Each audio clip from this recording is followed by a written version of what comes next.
Hello friends, Pallav physics के amazing platform पे आपका फिर से स्वागत है। तो कल हम लोग 9.10 तक मैकेनिकल प्रॉपर्टीज ऑफ सॉलिड्स में कर चुके थे ऑलरेडी। तो 9.11 11 नंबर क्वेश्चन से आगे बढ़ते हैं।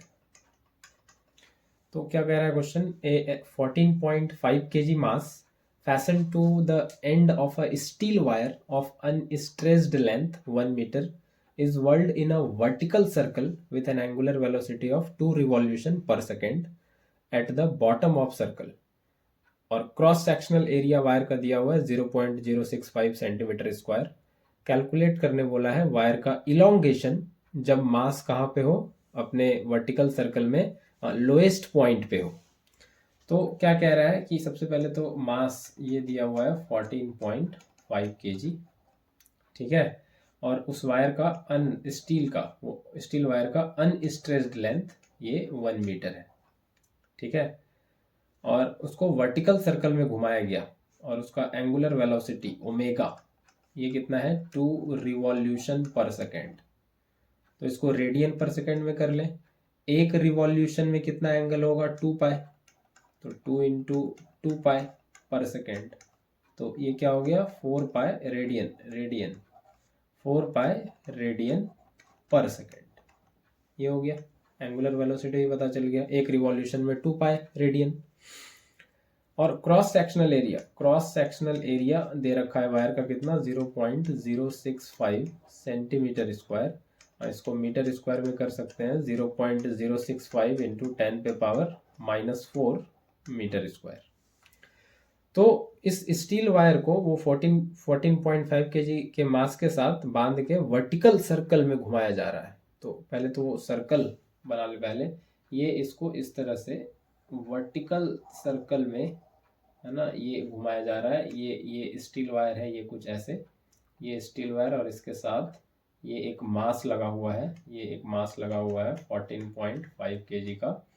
और इसको ऐसे, ये यही है स्टील वायर और इसको वर्टिकल सर्कल में ऐसे घुमाया गया है, वर्टिकल सर्कल में, यही है वर्टिकल सर्कल, इसमें घुमाया जा रहा है। तो और हमको एनालिसिस कहाँ करना है, लोएस्ट पॉइंट पे, यहीं पे। तो ये क्या है, दिस इज लोएस्ट पॉइंट, यहीं पे हमको एनालिसिस करके बताना है।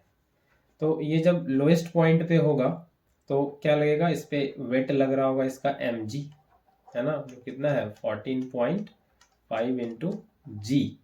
ये इतना न्यूटन नहीं, ये वेट लग रहा होगा इस मास पे। और ये मास जब घूम रहा है ना, इस वर्टिकल सर्कल में, तो इसको घुमाने के लिए कौन जिम्मेदार है। मैंने सर्कुलर मोशन का लेक्चर लिया हुआ है, आप वहां जाके समझ सकते हैं, सर्कुलर मोशन पढ़ सकते हैं सही से। सर्कुलर मोशन में कोई बॉडी घूम रही है तो उस पर सेंटर की तरफ एक फोर्स लगता है जिसको सेंट्रीपिटल फोर्स कहते हैं। तो इस मास पे भी सेंटर की तरफ एक फोर्स लग रहा होगा जिसको कहते हैं सेंट्रीपिटल फोर्स Fc, ठीक है। ये इस पे लग रहा होगा सेंट्रीपिटल फोर्स, है ना, ये इस पे लग रहा होगा। और ये जो स्टील केबल है जिससे ये मास, है ना, बंधा हुआ है, इस पे लग रहा होगा, ये इसके घूमने की वजह से स्टील केबल का जो यहाँ पे वेट है mg, इसकी वजह से इसमें टेंशन भी आ रहा होगा, है ना, इसमें क्या आ रहा होगा, टेंशन, ठीक है, इसमें क्या आ रहा होगा, टेंशन। तो यहाँ पे अगर हम बात करें कि सेंट्रीपिटल फोर्स कितना लग रहा है जिसकी वजह से ये घूम पा रहा है, तो net force towards the centre, पहले तो ये समझ लें कि सेंट्रीपिटल फोर्स होता क्या है। सेंट्रीपिटल फोर्स होता क्या है, ये होता है net force towards the centre circular motion में। तो जो भी net force towards the centre है वो बन जाता है सेंट्रीपिटल फोर्स उस केस में, और उसी से वो बॉडी सर्कुलर मोशन में घूमती है। तो यहाँ पे इस स्टील केबल और इस मास को देखें अलग से। अब एक फोर्स ये इस पे टेंशन आएगा स्टील केबल पे, और इसका ये mg है। तो नेट फोर्स सेंटर पे क्या बनेगा, T माइनस mg, और यही किसके बराबर हो जाएगा, सेंट्रीपिटल फोर्स के बराबर। नेट फोर्स यही है towards the centre, T minus mg, तो ये T माइनस mg, और सेंट्रीपिटल फोर्स होता है mr ओमेगा स्क्वायर। तो ये टेंशन हो जाएगा mg plus mr omega square, है ना। यही हो जाएगा टेंशन जो इस वायर पे लगेगा, नहीं यही हो जाएगा tension, T equal to mg plus mr omega square. और यही ये जो वायर पे टेंशन है, ये जो वायर पे टेंशन है वही यहाँ पे इस वायर के इस क्रॉस सेक्शन पे यहाँ पे किसका काम करेगा, यही काम करेगा रिस्टोरिंग फोर्स का, रिस्टोरिंग फोर्स का काम करेगा, है ना, यही टेंशन। तो इतना डिस्कशन के बाद हम लोग अब वापस यहाँ पे आ सकते हैं कि हम लोग को इलोंगेशन निकालना है। तो इलोंगेशन निकालने के लिए हम लोग कहाँ जाएंगे, हम लोग जाएंगे यंग्स मॉड्यूलस के पास, Young's modulus of steel wire. ये क्या होता है, ये होता है एफ रिस्टोरिंग बाय एरिया, मतलब longitudinal stress by longitudinal strain, change in length to the original length, unstressed length कह सकते हैं इसको।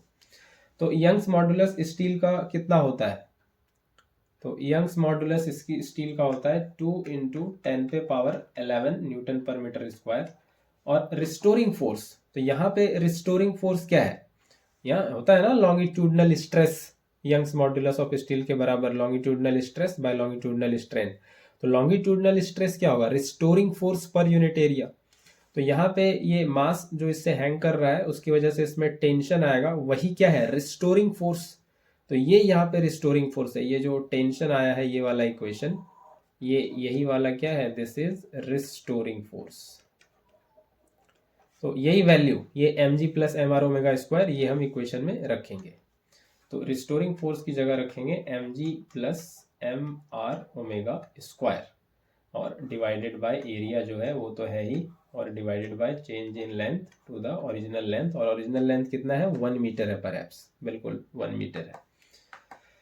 तो इसको सॉल्व कर सकते हैं, 14.5 × 10 मास 14.5, रेडियस कितना होगा, तो ये जो लेंथ है स्टील केबल का वही रेडियस हो जाएगा, नहीं यही क्या बनेगा, यही बनेगा रेडियस r। तो रेडियस है 1 मीटर, अनस्ट्रेस्ड लेंथ कितना है 1 मीटर, और ओमेगा कितना है, ये है 4 पाई का स्क्वायर। और एरिया ये कितना है 0.065 × 10⁻⁻4, और ये बनेगा डेल्टा एल, और ये है 1 मीटर। तो सारा वैल्यू गिवन है, यहाँ से डेल्टा एल अब आराम से आप सॉल्व करके निकाल सकते हैं। ये जो इलोंगेशन है ना, ये जो इलोंगेशन वायर में आ जाएगा, ये अप्रोक्सीमेटली आ जाता है कितना, 1.8 × 10⁻³ मीटर, या इसको आप 1.8 मिलीमीटर भी कह सकते हैं, ठीक है। यहाँ से ये पूरी तरह से सॉल्व करके इतना आ जाएगा। तो यहाँ पे रिस्टोरिंग फोर्स का सवाल आ रहा था, तो वो टेंशन जो है वही रिस्टोरिंग फोर्स है, और ये सर्कुलर मोशन में है, तो ये mr ओमेगा स्क्वायर फैक्टर भी आएगा, है ना। ये T माइनस mg, ये हो गया net force towards the centre. और उसी को हम लोग क्या बोलते हैं, उसी को बोलते हैं सेंट्रीपिटल फोर्स, है ना। तो ये हो जाने वाला है। आई होप आपको ये समझ आया होगा। चलिए आगे बढ़ते हैं। तो आगे बढ़ते हैं और चलते हैं अगले 12 नंबर क्वेश्चन पे। तो क्या दे रखा है यहाँ पे, तो यहाँ पे बोला है बल्क मॉड्यूलस वाटर का निकाल लें। तो क्या निकालना है, B water, bulk modulus water का निकालना है। क्या क्या मेंशन है, इनिशियल वॉल्यूम मेंशन है, तो इनिशियल वॉल्यूम वी इनिशियल, ये कितना है 100 लीटर, है ना, 100 लीटर ये मेंशन है। तो 100 लीटर को बना सकते हैं, मीटर क्यूब में कर सकते हैं। तो 100 1 लीटर में क्या होता है, 1000 सेंटीमीटर क्यूब, और ये हो गया 235, और 1 सेंटीमीटर क्यूब में 10⁻⁻6 मीटर क्यूब, तो ये 0.1 मीटर क्यूब आ रहा है। और फाइनल वॉल्यूम कितना है, ये है 100.5 लीटर। तो ये कितना बन रहा है, ये वैसे ही बन जाएगा 100.5, और 1 लीटर में कितना मीटर क्यूब हो जाएगा, 10 पे पावर हो जाएगा -3 मीटर क्यूब, है ना। और इसको डेसिमल में ब्रेक कर लें तो ये बनेगा ये 100.5 और नीचे जाएगा 1000, ये डेसिमल हटेगा ये भी, तो 2 to 4, तो ये 0.1005, ये इतना मीटर क्यूब बनेगा। तो चेंज इन वॉल्यूम है ना, चेंज इन वॉल्यूम यहाँ से निकाल सकते हैं।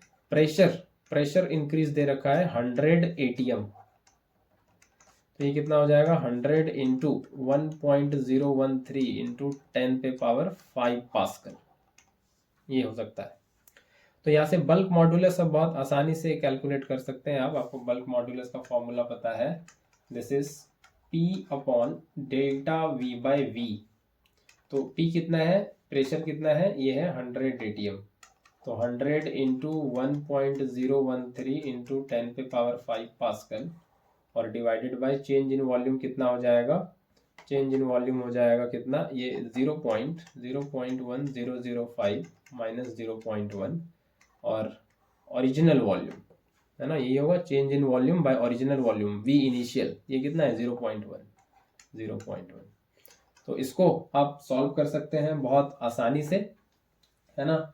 इसको आप जब सॉल्व कर लेंगे तो ये अप्रॉक्सीमेटली आ जाएगा, ये अप्रॉक्सीमेटली आ जाएगा 2.026 इंटू 10 पे पावर 9 पास्कल, ये इतना आ जाने वाला है। ठीक है, ये इतना आ जाएगा, सॉल्व करके आप इसको सॉल्व कर सकते हैं। आगे क्वेश्चन है compare the bulk modulus of water with that of air, है ना। तो ये आप लोग कर सकते हैं, ये सेकेंड पार्ट ये आप लोग करके बताएं, कमेंट सेक्शन में आंसर करें और कंपेयर करके बताएं किसका ज़्यादा है, ये मैं आपके लिए छोड़ रहा हूँ, तो ये आप करके मुझे बता सकते हैं कमेंट सेक्शन में। ठीक है, आगे बढ़ते हैं अगले सवाल पे, 9.13 30 नंबर पे चलते हैं। What is the density of water at a depth where pressure is 80 atm given that its density at the surface is 1.03 into 10 पे पावर 3 किलोग्राम पर मीटर क्यूब। तो क्या है माजरा, क्या है मामला, क्या है, ये कंटेनर है और ये इसमें ये वाटर है ना। ये आपको पता है कि जैसे जैसे हम डेप्थ में जाते हैं, गहराई में जाते हैं, प्रेशर बढ़ता है ना। जैसे जैसे हम नीचे आते हैं तो क्या होता है, प्रेशर जो है प्रेशर बढ़ता है ना। तो बॉटम पे आने पे प्रेशर क्या हो जाएगा, बढ़ जाएगा। प्रेशर बढ़ जाएगा तो मॉलिक्यूल पे प्रेशर ज़्यादा लगेगा, तो वो थोड़े और पास पास आ जाएंगे, नहीं, और पास पास आ जाएंगे तो डेंसिटी क्या होगा, ये थोड़ा इंक्रीज कर जाएगा, यही होगा। नीचे आने से प्रेशर ये और ज़्यादा लगेगा चारों तरफ से, तो क्या होगा, वॉल्यूम थोड़ा कम हो जाएगा नीचे और डेंसिटी थोड़ा बढ़ जाएगा, मॉलिक्यूल थोड़ा पास आ जाएगा, नहीं। तो वही कैलकुलेट करने बोला है कि यहाँ बॉटम पे डेंसिटी क्या हो जाएगा। ठीक है, और क्या क्या गिवन है उसको अब नोट करें। तो पहले सरफेस की कहानी नोट कर लेते हैं। सरफेस पे एट सरफेस, तो सरफेस पे क्या दे रखा है, डेंसिटी दे रखा है, तो इसको इनिशियल कह देते हैं, है ना, इनिशियल। तो ये डेंसिटी कितना है, ये है 1.03 इंटू 10 पे पावर 3 किलोग्राम पर मीटर क्यूब, ये इनिशियल डेंसिटी है सरफेस वाला। और सरफेस पे क्या दे रखा है, और सरफेस पे कुछ नहीं दे रखा है। ठीक है, और हम डेप्थ पे बात कर लें, एट डेप्थ, इसको कुछ एच कह लें, एच डेप्थ पे क्या दे रखा है, डेंसिटी फाइनल कह देते हैं, ये तो हमको इवेलुएट ही करना है। और प्रेशर ये दे रखा है 80 ATM, जिसको हम कर सकते हैं 80 इंटू 1.013 इंटू 10 पे पावर 5 पास्कल, ये हम लोग आसानी से कर सकते हैं। ये प्रेशर एट डेप्थ हो गया। ठीक है, तो हमको डेंसिटी ये रो एफ निकालना है ना, ये रो एफ निकालना है। तो चलिए, तो हम क्या यूज कर सकते हैं यहाँ पे, तो यहाँ पे हमको निकालना है डेंसिटी। तो प्रेशर बढ़ रहा है, वॉल्यूम घट रहा है नीचे आने पे, है ना, प्रेशर बढ़ रहा है तो क्रश होगा थोड़ा, तो डेंसिटी बढ़ेगा। तो हम लोग यहाँ पे यूज कर लेंगे बल्क मॉड्यूलस यूज कर लेंगे। और बल्क मॉड्यूलस होता है pressure divided by change in volume to the original volume. और यहाँ पे एक नेगेटिव साइन भी लगाते हैं, है ना, यहाँ पे एक नेगेटिव साइन भी लगाते हैं। इसका रीजन शायद आपको मालूम हो, नहीं तो मैं बता दूं। ये नेगेटिव साइन लगाते हैं क्योंकि नीचे आने में प्रेशर बढ़ेगा तो वॉल्यूम थोड़ा घटेगा, क्रश होगा थोड़ा वॉल्यूम, तो डेल्टा वी क्या आ जाएगा, नेगेटिव आ जाएगा, है ना, क्योंकि V final minus V initial, तो नीचे आने से वी एफ ये कम हो जाएगा, और कम माइनस ज़्यादा करेंगे तो ये फाइनल नेट आंसर देगा नेगेटिव। तो ये नेगेटिव हो जाएगा, लेकिन स्ट्रेन के साथ एक परंपरा है कि उसको पॉजिटिव क्वांटिटी लेके पढ़ते समझते हैं। तो स्ट्रेन पॉजिटिव रहे तो ये नेगेटिव है, तो एक नेगेटिव अगर हम और बाहर लगा देंगे तो ये फिर पॉजिटिव बन जाएगा। तो ये वॉल्यूम स्ट्रेन जो यहाँ पे ये फॉर्मूले में दिख रहा है ये पॉजिटिव रहे, इसीलिए इसके आगे एक माइनस साइन लगाते हैं, है ना, for the strain to be positive. ठीक है, आई होप ये समझ आया होगा आपको। तो इसको इसको इधर कर ले minus delta V by V, और ये इधर हो गया P बाय बी। तो प्रेशर दे रखा है 80 इंटू 1.013 इंटू 10 पे पावर 5, और वाटर का बल्क मॉडुलस, है ना, वाटर का बल्क मॉडुलस क्या आपको पता है, ये होता है 2.2 इंटू 10 पे पावर 9 न्यूटन पर मीटर स्क्वायर, है ना, ये बल्क मॉडुलस ये होता है, ये वैल्यू आता है। ठीक है, तो अब ये इधर ये change in volume by original volume, है ना, change in volume by the original volume. तो दो वॉल्यूम फिर से हम बात कर लें। तो एक वॉल्यूम सरफेस पे वॉल्यूम को कुछ इनिशियल वॉल्यूम कह देते हैं, तो this is volume of water of mass m at surface, और ये volume of water of mass m eight depth h, जहाँ पे हम लोग इवेलुएट कर रहे हैं। तो ये वॉल्यूम बनेगा, है ना, v इनिशियल और v फाइनल, ये वॉल्यूम बन जाएगा। तो यहाँ पे हम लोग अब वापस आए, तो इसको हम लोग अब यहाँ पे लिख सकते हैं v final minus v initial divided by v initial.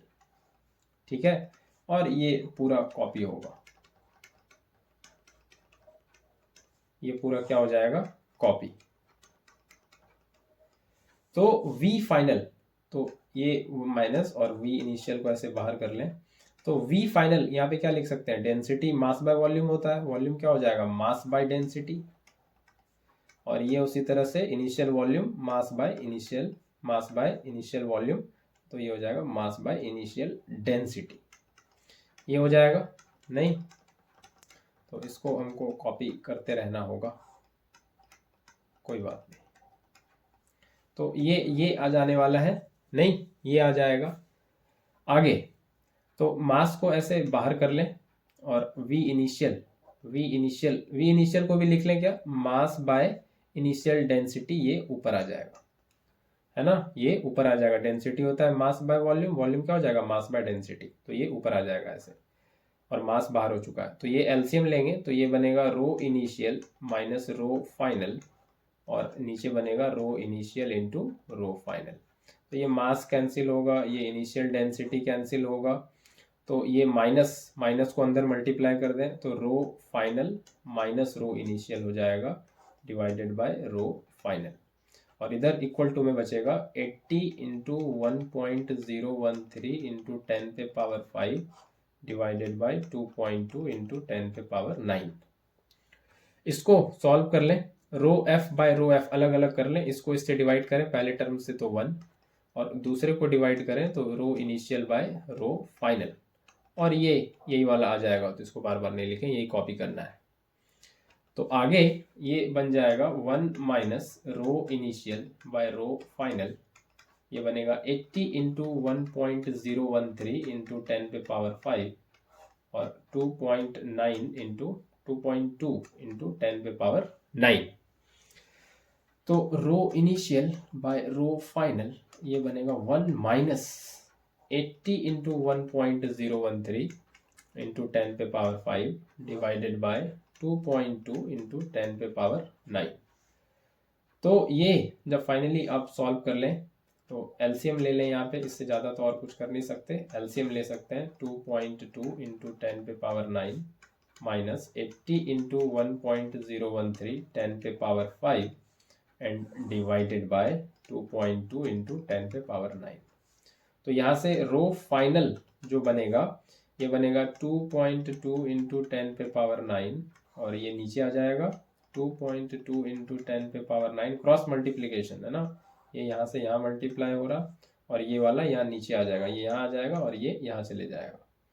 Minus 80 into 1.013 10 पे पावर 5, और ये बनेगा रो इनिशियल डेंसिटी, जो शायद दे भी रखा है। हाँ, ये 1.03 इंटू 10 पे पावर 3 ये दे भी रखा है। तो यहाँ पे बस आपको सब्स्टिट्यूट करना है, बस 2.2 इंटू 10 पे पावर 9, और नीचे है 2.2 10 पे पावर 9 माइनस 80 इंटू 1.013 10 पे पावर 5, और ऊपर मल्टीप्लाई हुआ इनिशियल डेंसिटी 1.03 10 पे पावर 3। तो ये सॉल्व करने के बाद जो फाइनल डेंसिटी आपका आ जाएगा, ये आ जाएगा 1.034 इंटू 10 पे पावर 3 किलोग्राम पर मीटर क्यूब। तो इनफैक्ट थोड़ा ही बढ़ा, लेकिन थोड़ा डेंसिटी है अलग, है ना। 1.034 इंटू 10 पे पावर 3 किलोग्राम पर मीटर क्यूब। तो ये डेंसिटी हो जाएगा बॉटम पे, क्योंकि प्रेशर थोड़ा बढ़ेगा, वॉल्यूम थोड़ा क्रश होगा, वॉल्यूम कम होगा, और डेंसिटी थोड़ा बढ़ जाएगा बॉटम पे आने पे। ठीक है, जो दिख भी रहा है। आई होप ये थोड़ा समझ आया होगा। थोड़ा कैलकुलेटिव था ये, लेकिन कोई बात नहीं, कैलकुलेशन तो करना ही है। नीट जेई करना है तो कैलकुलेशन तो आना ही पड़ेगा, है ना। कैलकुलेशन तो आपको आना ही चाहिए।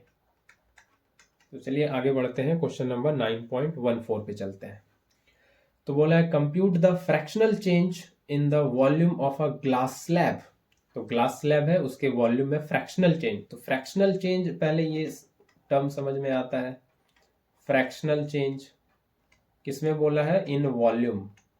तो फ्रैक्शनल चेंज का मतलब होता है चेंज इन वॉल्यूम। किसी भी क्वांटिटी में फ्रैक्शनल चेंज का मतलब पहले अच्छे से समझ लें, ये होता है change in that quantity divided by original quantity. तो change in volume to the original volume, इसी का मतलब होता है फ्रैक्शनल चेंज, और यही इवेलुएट करना है when subjected to a hydraulic pressure of 10 atm। तो प्रेशर कितना दे रखा है? 10 atm। तो ये हो जाएगा 10 इंटू 1.013 इंटू 10 पे पावर 5 पास्कल। और ग्लास दिया हुआ है, तो ये चेंज इन वॉल्यूम, प्रेशर आ रहा है, तो आपको ये आइडिया लग गया होगा ये किस मॉडुलस से सॉल्व होने वाला है। Bulk modulus. तो बल्क मॉडुलस ग्लास का जो होता है, ये मैं पहले आपको बता दूं, 37 इंटू 10 पे पावर 9, ये इतना बल्क मॉडुलस होता है पास्कल, है ना। ये इतना पास्कल या न्यूटन पर मीटर स्क्वायर कैल है। ठीक है, तो बल्क मॉडुलस के फॉर्मूले को हम लोग यूज कर लेंगे P upon delta V by V। ठीक है, तो फ्रैक्शनल चेंज यहां से क्या हो जाएगा? P by V। तो प्रेशर कितना है? 10 इंटू 1.013 इंटू 10 पे पावर 5 डिवाइडेड बाय, प्रेशर कितना आ जाएगा? बल्क मॉडुलस कितना आ जाएगा? 37 इंटू 10 पे पावर 9। तो ये भी पास्कल है और ये भी पास्कल है, तो ये कट जाएगा। तो delta V by delta V, volume by volume इधर भी कट जाएगा, तो इसका यूनिट कुछ नहीं आने वाला, है ना। यूनिट इसका कुछ भी नहीं आने वाला। तो ये जो सॉल्व करके जब आ जाएगा फाइनली आपका, तो ये आ जाएगा 0.0027, 0.0027। आई रिपीट 0.0027, ये आपका आ जाएगा आंसर। ये फ्रैक्शनल चेंज इन वॉल्यूम यही आएगा, डेल्टा V बाई V। तो ये आपका आंसर कितना आ गया? 0.0027। ये फ्रैक्शनल चेंज आ जाएगा। आई होप ये भी आपको समझ आया होगा। आगे बढ़ते हैं, अगले क्वेश्चन पे चलते हैं। 9.15 क्वेश्चन नंबर 15। तो determine the volume contraction of a solid copper cube. तो एक सॉलिड कॉपर का क्यूब है इस बारी। ठीक है, ये सॉलिड कॉपर का ये क्या है? ये है क्यूब एक। ये इस तरह से, ये सॉलिड कॉपर का क्या है? ये इस तरह से क्यूब है, और इसका ये 10 सेंटीमीटर एज दिया हुआ है। ये मतलब ये 0.1 मीटर, 10 बाई 100 करेंगे तो। और कितना वॉल्यूम कॉन्ट्रैक्शन बताना है, इस सॉलिड कॉपर क्यूब का कितना वॉल्यूम कॉन्ट्रैक्ट हुआ जब इतना प्रेशर इसको दिया गया। कितना प्रेशर? ये 7 इंटू 10 पे पावर 6 पास्कल। तो पूछा क्या है? वॉल्यूम कॉन्ट्रैक्शन, है ना। तो वॉल्यूम कॉन्ट्रैक्शन मतलब डेल्टा V, यही तो है वॉल्यूम कॉन्ट्रैक्शन, है ना। यही क्या है? यही है volume contraction, change in volume. तो जितना वॉल्यूम चेंज हुआ तो वही पता चल जाएगा कितने से कॉन्ट्रैक्ट हुआ। नहीं तो चेंज निकालेंगे तो पता चल जाएगा कितने से कॉन्ट्रैक्ट हुआ। उस प्रेशर के लगने से, है ना। तो आपको यही डेल्टा वी निकालना है।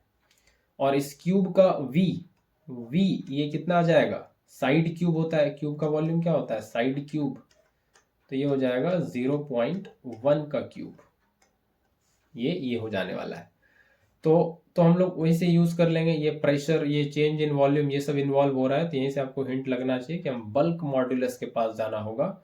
और बल्क मॉड्यूलस कॉपर के बल्क मॉड्यूलस का जो वैल्यू होता है, ये आपको पेपर में दिया रहेगा। अभी आपको लिख लेना है बस, जो मैं लिख रहा हूँ पेपर में आपको दिया रहेगा। ये है 140 इंटू 10⁹ पास्कल, न्यूटन पर मीटर स्क्वायर कह सकते हैं। ठीक है, तो इसको अब यूज कर लें। तो ये बल्क मॉड्यूलस, ये क्या होता है, ये होता है P by delta V by V, है ना। और वॉल्यूम कॉन्ट्रैक्शन है ना, क्या है, वॉल्यूम कॉन्ट्रैक्शन। तो इसका मतलब क्या हुआ, वॉल्यूम घटा है, वॉल्यूम कम हुआ है। तो कम हुआ है तो ये डेल्टा V कैसा आएगा, डेल्टा V आएगा नेगेटिव। तो हमको डेल्टा V बाई वी को पॉजिटिव रखना है, क्योंकि ये change in volume with original volume, ये वॉल्यूमेट्रिक स्ट्रेन है। तो ये पॉजिटिव क्वांटिटी, इसको लेके चलते हैं, इसको पॉजिटिव रखना है, तो यहाँ पे लगा देते हैं एक नेगेटिव, है ना। तो ये पूरा अब क्या बनेगा, ये बनेगा वॉल्यूम कॉन्ट्रैक्शन। तो हम लोग चलिए अब बात कर लेते हैं डेल्टा V, ये तो निकालना ही है, डेल्टा V बाई वी, और ये इधर हो गया P बाई बी। तो प्रेशर कितना लगा था, प्रेशर लगा है 7 इंटू 10⁶, और बल्क मॉड्यूलस कितना है कॉपर का, 140 इंटू 10⁹। ये है delta V negative, delta V by V negative ये। तो डेल्टा V जब ये निकालेंगे तो ये आएगा 7 इंटू 10⁶ डिवाइडेड बाय 140 इंटू 10⁹, और वॉल्यूम इधर मल्टीप्लाई करेंगे और माइनस साइन। तो ये माइनस साइन यही बताता रहेगा कि वॉल्यूम कॉन्ट्रैक्ट हुआ है ना। ये माइनस साइन ये बताता रहेगा आंसर के साथ कि वॉल्यूम कॉन्ट्रैक्ट हुआ है। तो ये कितना बनेगा, वैल्यू रख दें 7 इंटू 10⁶ और 140 इंटू 10⁹, और वॉल्यूम कितना है 0.1 का क्यूब। तो ये इतना कैलकुलेशन करना होगा आपको। और ये जब फाइनली कैलकुलेट कर लेंगे आप, तो ये इसका मैं आंसर लिख रहा हूँ सेंटीमीटर क्यूब में, और ये आएगा 0.058 सेंटीमीटर क्यूब, है ना। Negative sign, negative sign. तो बस ये नेगेटिव साइन तो बस ये बता रहा है कि वॉल्यूम कॉन्ट्रैक्शन हुआ है ना। नेगेटिव साइन आंसर में क्या बता रहा है कि वॉल्यूम कॉन्ट्रैक्शन हुआ है। तो आपके ऑप्शन में हो सकता है सिर्फ ये मैग्नीट्यूड वाला पार्ट हो, तो नेगेटिव साइन ये बता रहा है वॉल्यूम कॉन्ट्रैक्शन हुआ है, चेंज इन वॉल्यूम नेगेटिव आ रहा है, मतलब वॉल्यूम बाद वाला कम हो गया है पहले वाले से, तभी तो नेगेटिव आएगा। नहीं, change in volume V final minus V initial, तो ये फाइनल वाला कम हो जाएगा, तभी तो कम में ज़्यादा माइनस करेंगे तो ये क्या आएगा, कम आएगा, नेगेटिव आएगा। तो डेल्टा V ये नेगेटिव आ रहा है, तो ये यही बता रहा है कि वॉल्यूम कॉन्ट्रैक्शन हुआ है। और ये आपका आंसर हो जाएगा 0.058 सेंटीमीटर क्यूब, इतना वॉल्यूम कॉन्ट्रैक्ट हो जाएगा।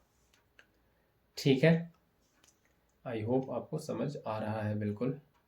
तो आगे बढ़ते हैं और आखिरी क्वेश्चन, आज के आखिरी क्वेश्चन पे बात करते हैं।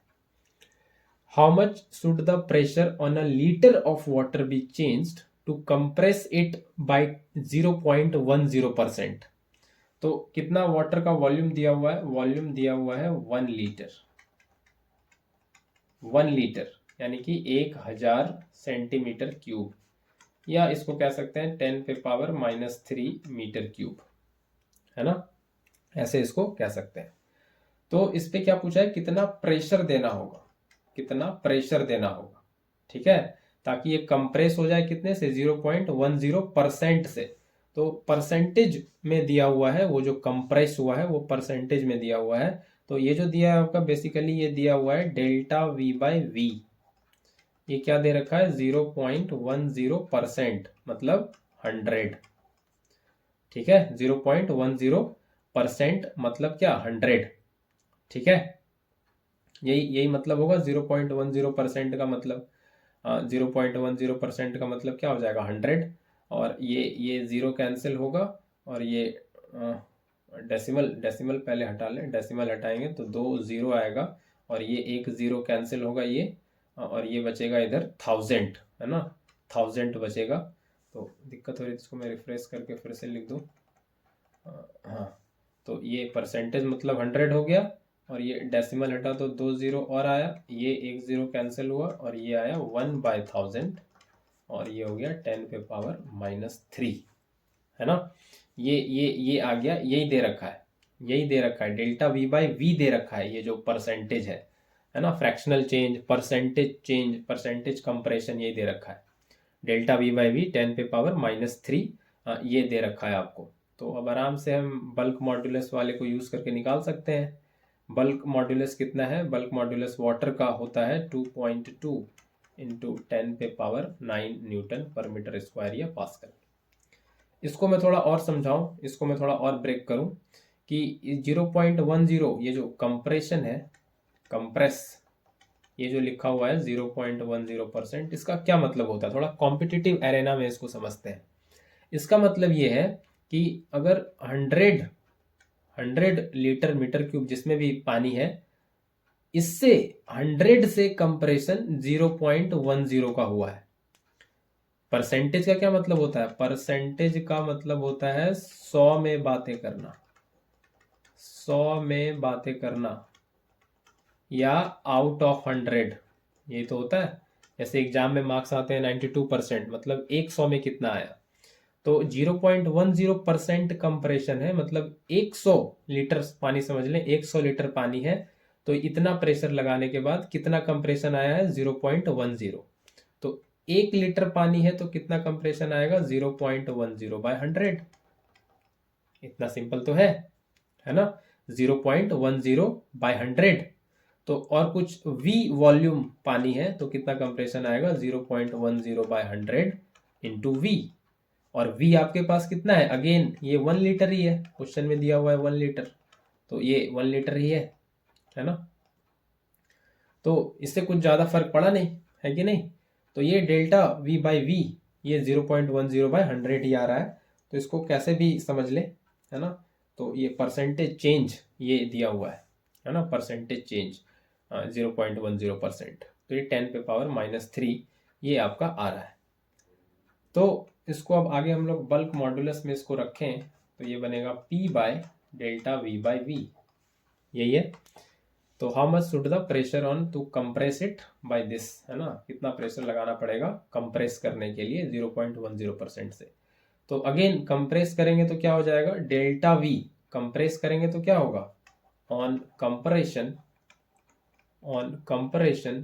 क्या होगा, डेल्टा V क्या आएगा, माइनस, नेगेटिव नहीं, कंप्रेस करेंगे तो V final minus V initial, final volume क्या हो जाएगा, छोटा, तो छोटा माइनस बड़ा क्या होगा, नेगेटिव साइन। तो ये नेगेटिव आएगा, लेकिन again delta V by V strain है, स्ट्रेन को पॉजिटिव क्वांटिटी रखते हैं, तो इसको यहाँ फिर से एक माइनस लगाते हैं एक्स्ट्रा, ताकि ये प्लस बन जाए। तो हमको क्या निकालना है, प्रेशर। तो प्रेशर निकालेंगे कैसे, ये minus delta V by V और ये B, है ना, ये दे रखा है।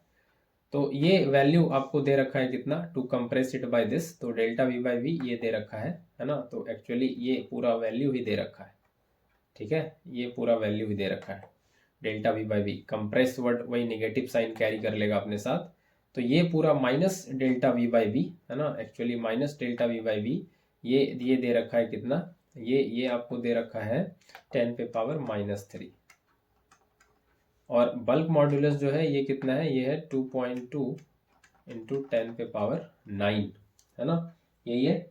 तो ये आपका इवेंचुअली सॉल्व करके जो आ जाएगा 2.2 बहुत क्लियरली दिख रहा है, 9 पे 3 जाएगा 6, ये इतना पास्कल हो जाएगा, ठीक है। तो इतना प्रेशर देना होगा, इतना प्रेशर देना होगा 0.10 कंप्रेशन लाने के लिए, है ना। तो ये था आपका क्वेश्चन, कुछ क्वेश्चन ये था, ठीक है। तो ये आपको होप ये पूरा समझ आया होगा। तो फिर मिलते हैं आगे कुछ नए क्वेश्चंस के साथ, नए लॉजिक के साथ। तब तक अपना बहुत ध्यान रखें। Thank you very much.